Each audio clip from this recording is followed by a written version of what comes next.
जय मसीह की भाइयों और बहनों। आज का विषय है योना का चिन्ह। मैं फिर से दोहराना चाहूंगा, योना का चिन्ह। और विषय को लिया गया है लूका रचित सुसमाचार 11 अध्याय 29 से लेकर 32 पद तक। काफी रोचक विषय है, आप सभी बने रहेगा। चलिए हम शुरुआत करते हैं इस खंड के पृष्ठभूमि से। तो भाइयों और बहनों, लूका रचित सुसमाचार 11 अध्याय 29 से लेके 32 पद तक इसकी पृष्ठभूमि इस प्रकार है। यह घटना प्रभु यीशु मसीह की सेवा के समय हुई थी, जब वे अलग अलग जगहों पर लोगों को जाकर सिखा रहे थे। यह उनके प्रचार के मध्य समय की बातें मानी जाती है। ये घटना किसी खास शहर का नाम नहीं बताती, लेकिन यहूदिया क्षेत्र में जहां प्रभु यीशु मसीह लोगों के बीच शिक्षा दे रहे थे, वहीं कहीं घटी थी। उस वक्त लोगों की भीड़ प्रभु यीशु मसीह के पास आया करते थे। उन्होंने पहले ही बहुत से चमत्कार देखे थे, फिर भी कुछ लोग उनसे स्वर्ग से कोई चिन्ह की मांग किया करते थे, यानी कोई और बड़ा सबूत। इस पर प्रभु यीशु मसीह ने क्या कहा था? प्रभु यीशु मसीह ने कहा था कि यह पीढ़ी बुरी है, क्योंकि यह बार बार चिन्ह मांगती है लेकिन विश्वास नहीं करते। उन्होंने कहा कि इन्हें सिर्फ योना का चिन्ह ही मिलेगा। तो ये था भाई और बहनों इस खंड की पृष्ठभूमि। अब हम इसकी विस्तृत व्याख्या को सुनते हैं। हम शुरुआत करते हैं 29 पद से। जैसे कि भाई और बहनों, यहाँ लिखा है लूका रचित सुसमाचार 11 अध्याय 29 पद में, जब बड़ी भीड़ इकट्ठी होती जा रही थी तो वह कहने लगा कि इस युग के लोग बुरे हैं। वे चिन्ह ढूंढते हैं, पर यूनुस के चिन्ह को छोड़ कोई और चिन्ह उन्हें न दिया जाएगा। कहने का तात्पर्य, प्रभु यीशु मसीह के चारों ओर बहुत भीड़ थी। लोग पहले ही उनके चमत्कार देख चुके थे। बीमारों को चंगा होना, दुष्ट आत्माओं को निकलना, फिर भी वे और भी चिन्ह मांग रहे थे। इस पर प्रभु यीशु मसीह का कहना यह था कि तुम्हारी समस्या ये नहीं कि तुम्हें प्रमाण नहीं मिला, बल्कि यह है कि तुम मानना नहीं चाहते। भाई और बहनों, आज की भाषा में इसे हम इस तरह समझ सकते हैं। लोग कहते हैं पहले और दिखाओ तब विश्वास करेंगे। मैं फिर से दोहराना चाहूंगा, आज के पीढ़ी के लोग का कहना भी कुछ इसी तरह है, पहले और दिखाओ तब विश्वास करेंगे। तो यही था भाई और बहनों यहाँ पर 29 पद का कहने का मतलब। योना का चिन्ह आखिर क्या है? यीशु कहते हैं कि केवल योना का चिन्ह दिया जाएगा। योना 1 अध्याय 17 पद में इस तरह लिखा है, यहोवा ने एक बड़ी मछली ठहराई जिसने योना को निगल लिया, और योना 3 दिन और 3 रात मछली के पेट में रहा। योना 3 अध्याय 4 और 5 पद में इस तरह बताया गया है, अब निनवे नाश किया जाएगा। तब निनवे के लोगों ने परमेश्वर पर विश्वास किया और पश्चाताप किया। अर्थात योना 3 दिन मछली के पेट में रहा। यह यीशु की मृत्यु और पुनरुत्थान की ओर संकेत है। योना का संदेश सुनकर निनवे के लोगों ने पश्चाताप किया। यहाँ पर यीशु कह रहे हैं, मेरी मृत्यु, मेरे पुनरुत्थान ही सबसे बड़ा चिन्ह होगा। तो ये था योना का घटना से संदेश। अब हम 30 पद में हम देख सकते हैं लूका रचित सुसमाचार 11 अध्याय 30 पद। जैसे कि यहाँ पर वचन में लिखा है, क्योंकि जैसे योना निनवे के लोगों के लिए चिन्ह हुआ, वैसे ही मनुष्य का पुत्र इस पीढ़ी के लिए भी होगा। कहने का मतलब, यीशु स्वयं ही परमेश्वर का संदेश और चिन्ह है। योना यानी कि चेतावनी और पश्चाताप का संदेश, यीशु यानी कि उद्धार और पश्चाताप का संदेश। फर्क ये है, योना से बड़ा संदेश लेकर यीशु आए, फिर भी लोग नहीं मान रहे थे। कहने का तात्पर्य 30 पद का यही था। आगे हम देखते हैं लूका 11 अध्याय 31 पद। जैसे कि दक्षिण की रानी का उदाहरण। दक्षिण की रानी न्याय के दिन इस समय के मनुष्य के साथ उठकर उन्हें दोषी ठहराएगी, क्योंकि वह सुलेमान का ज्ञान सुनने को पृथ्वी की छोर से आई, और देखो यहाँ वह है जो सुलेमान से भी बड़ा है। पहला राजा 10 का 1 में जिस तरह बताया गया है, इस सेवा की रानी सुलेमान की बुद्धि सुनने दूर देश से आई। कहने का मतलब रानी बहुत दूर से आई, केवल सुलेमान की बुद्धि सुनने के लिए। उसने सच्चाई को पहचाना। प्रभु यीशु मसीह यहाँ पर कहते हैं, यहाँ सुलेमान से भी महान व्यक्ति मौजूद है, फिर भी तुम सुन नहीं रहे। कहने का मतलब 31 पद का यही था। आगे हम देखते हैं 11 का 32 पद, जैसे कि निनवे के लोग के विषय में। यहाँ लिखा है, निनवे के लोग न्याय के दिन इस समय के लोगों के साथ खड़े होकर उन्हें दोषी ठहराएंगे, क्योंकि उन्होंने यूनुस के प्रचार सुनकर मन फिराया, और देखो यहाँ वह है जो यूनुस से भी बड़ा है। योना 3 का 10 में इस प्रकार लिखा है, परमेश्वर ने उनका काम देखा कि वे अपने बुरे मार्ग से फिर गए। कहने का मतलब निनवे के लोग बहुत पापी थे, फिर भी उन्होंने पश्चाताप किया। जबकि प्रभु यीशु मसीह के समय के लोग धार्मिक कहलाते थे, फिर भी नहीं बदले। इसका अर्थ ये है कि जिन्हें कम रोशनी मिली वे बदल गए, और जिन्हें पूरी रोशनी मिली वे नहीं बदले। तो इस तरह भाई और बहनों, इस पूरे खंड के सार ये बनता है कि परमेश्वर बार बार चिन्ह नहीं देता, वो दिल का बदलाव चाहता है। यीशु स्वयं सबसे बड़ा चिन्ह है। पश्चाताप न करने से ज्ञान या धर्म काम का नहीं। बाहर के लोग कभी कभी अंदर वालों से ज्यादा जल्दी मान लेते हैं। तो यहाँ से इस अध्ययन के जो मुख्य सार ये बनता है कि परमेश्वर बार बार चिन्ह नहीं देता, वो दिल का बदलाव चाहता है। ये बातें को हमने पहला देखा। दूसरे विषय हमने यहाँ पर देखा कि यीशु स्वयं सबसे बड़ा चिन्ह है। इससे पहले इतिहास में बड़े बड़े चिन्ह परमेश्वर ने दिखाया, लेकिन अब लोगों के सामने स्वयं यीशु मसीह एक बहुत ही बड़ा चिन्ह बन के प्रकट हुए हैं, लेकिन लोग बदलने के लिए तैयार नहीं हैं। हमने ये भी देखा है कि पश्चाताप न करने से ज्ञान या धर्म काम का नहीं। भाई और बहनों, आपका धर्म और आपका ज्ञान कोई मायने नहीं रखते हैं अगर आप बदलने के लिए तैयार ना हो।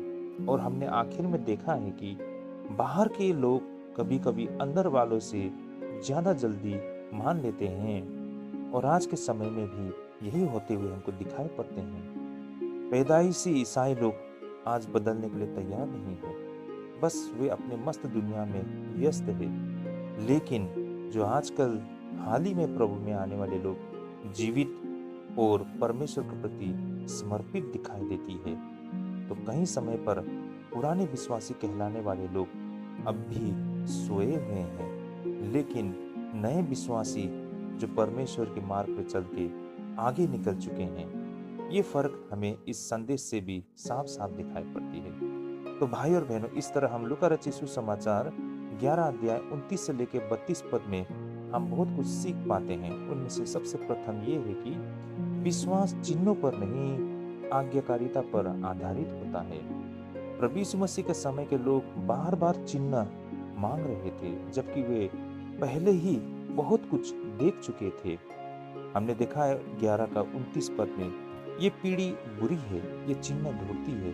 कहने का मतलब समस्या ये नहीं है कि परमेश्वर ने कुछ दिखाया नहीं, समस्या ये है कि लोग मानना और बदलना नहीं चाहते हैं। हम रोमियो 10 के 17 पद से ये बात समझ सकते हैं कि विश्वास सुनने से और सुनना मसीह के वचन से होता है। आज के समय में कहीं आप और हमारा व्यवहार भी इस तरह तो नहीं कि हम भी कहते हैं पहले और दिखाओ तब मानेंगे। भाई और बहनों, ये बहुत ही गंभीर विषय है। हमारा विश्वास कहाँ पर है? हम चाहते हैं कि प्रभु वो प्रमाण दे, तब हम उन पर विश्वास करें, और हम प्रमाण ढूंढते ढूंढते हम कहीं खो न जाए। प्रभु यीशु मसीह स्वयं सबसे बड़ा चिन्ह है। प्रभु यीशु मसीह ने कहा कि सिर्फ योना का चिन्ह दिया जाएगा। लूका 11:31 में जैसे बताया गया है कि जैसे योना निनिवे के लोगों के लिए चिन्ह हुआ। भाई और बहनों, मत्ती रचित सुसमाचार 12 अध्याय 40 पद में जैसे हम देख सकते हैं कि मनुष्य का पुत्र 3 दिन और 3 रात पृथ्वी के भीतर रहेगा। कहने का मतलब योना चेतावनी का संदेश लेके आया था, तो प्रभु यीशु मसीह उद्धार का संदेश। यीशु का मृत्यु और पुनरुत्थान सबसे बड़ा प्रमाण है। भाई और बहनों, आज के लिए हमारे लिए यह संदेश बनता है कि मसीह विश्वास चमत्कारों पर नहीं बल्कि जीवित यीशु पर आधारित है। भाई और बहनों, अगर हम चमत्कार को ही ढूंढते रह जाएंगे, हम उद्धार से वंचित हो जाएंगे। भाई और बहनों, अगर हमारा विश्वास चमत्कार पर आधारित है तो इसका मतलब ये है कि हमने यीशु मसीह को अब तक नहीं पहचाना, और यीशु मसीह को न पहचानने का मतलब उद्धार से कोसों दूर। भाई और बहनों, आज हमें भी अपने आप को परख के देखना है कि हमारा विश्वास चमत्कार पर आधारित है या व्यक्तिगत रूप में हम प्रभु यीशु मसीह के साथ हमारा संबंध है। आगे हमने ये देखा है, पश्चाताप धर्म से ज्यादा महत्वपूर्ण है। निनवे के लोग पापी थे, फिर भी उन्होंने पश्चाताप किया। प्रभु यीशु मसीह के समय के लोग धार्मिक थे, फिर भी वे नहीं बदलना चाहते थे। जैसे कि लूका 11:32 में बताया गया है कि निनवे के लोगों ने योना के प्रचार से पश्चाताप नहीं किया। इसके संदर्भ में प्रेरितों का काम 17 अध्याय 30 पद से हम देख सकते हैं, जैसा लिखा है, परमेश्वर सब लोगों को मन फिराने की आज्ञाकारिता देता है। यहाँ से हमें ये शिक्षा मिलती है कि परमेश्वर को धार्मिक दिखावा नहीं बल्कि टूटा और बदला हुआ मन चाहिए। भाई और बहनों, हम कितना धर्म कर्म करते हैं इससे मायने नहीं रखते हैं। मायने इससे रखते हैं कि हमने अपने जीवन को प्रभु का आगे बलिदान किया है कि नहीं। आज के लिए आप और हमारे लिए सीख इस बात से मिलती है कि सिर्फ चर्च जाना या बाइबल जानना काफी नहीं, जीवन बदलना जरूरी है। आगे अधिक ज्ञान के विषय में भी बताई गई है। अधिक ज्ञान, अधिक जिम्मेदारी। दक्षिण की रानी दूर देश से सुलेमान की बुद्धि सुनने आई। यहाँ प्रभु यीशु मसीह स्वयं मौजूद थे, जो सुलेमान से भी महान है। लूका 11:31 में जैसा बताया गया है कि यहाँ सुलेमान से भी महान है। लूका 12:48 में जैसे हम देख सकते हैं, जिसे बहुत दिया गया है उसे बहुत मांगा जाएगा। तो भाई और बहनों, जितना अधिक परमेश्वर का वचन हम सुनते हैं उतनी ही हमारी जिम्मेदारी बढ़ जाती है। आज के लिए हमारे लिए सीख बनता है कि ज्ञान हमें बचाता नहीं, आज्ञाकारिता बचाती है।